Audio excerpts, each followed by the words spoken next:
তোমাদের যে দাবি দেওয়া এটা তো আসলে যে দাবি দেওয়া করতেছে এটা আমি মনে করি সঙ্গত দাবি দেওয়ায়। তো এটা একটা মাথায় রাখতে হবে যে জনগণের দুর্ভোগ যাতে না হয়। তো আমরা এইখানে আর এই যে তোমরা দেখতেছো যে ভবনের সাথে আসছো এইখানের কর্মকর্তা আমি বিশেষ কিসেশনের সদস্য সচিব। তো তোমরা যে দাবি জানাচ্ছ এটার সাথে আমরা একমত, বাট এটা মাথায় রাখতে হবে যে মানে জনগণ যাতে দুর্ভোগ না হয়। আমরাও গতকাল তোমরা হয়তো মিডিয়াতে দেখেছো যে আমরাও সংবাদ সম্মেলন করেছি যে এই চত্বরেই 4 আগস্ট বাহাদুর নাসিম, রাজ্জাক, ওয়াহিদা গঙ্গের নেতৃত্বে এখানে 4 আগস্ট লাশের উপর দাঁড়িয়ে এখানে মিছিল করা হয়েছিল। কিন্তু আমরা আমাদের দাবি এই সকল কর্মকর্তাদের অবিলম্বে এখান থেকে অপসারণ করা হোক। এই দাবি নিয়ে আমরা গতকাল সংবাদ সম্মেলন করেছি। আজকে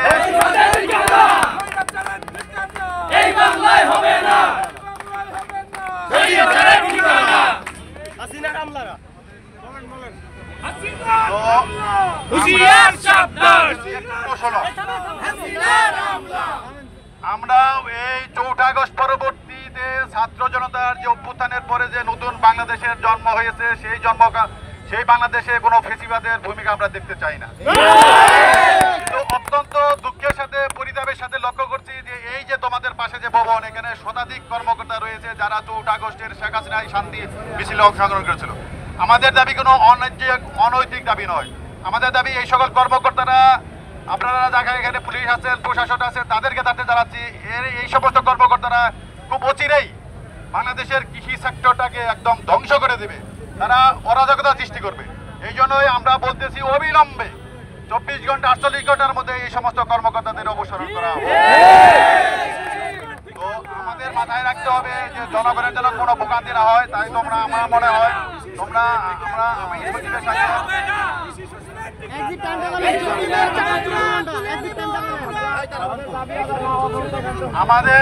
আমরা গতকাল থেকে আমাদের যে স্বরাষ্ট্র উপদেষ্টা আছে, কৃষি উপদেষ্টা আছে, তার পিএসের সাথে আমি বারংবার যোগাযোগ করার চেষ্টা করেছি। সে অসুস্থ ছিল, তোমরা জানো, সিএমএইচে ছিল।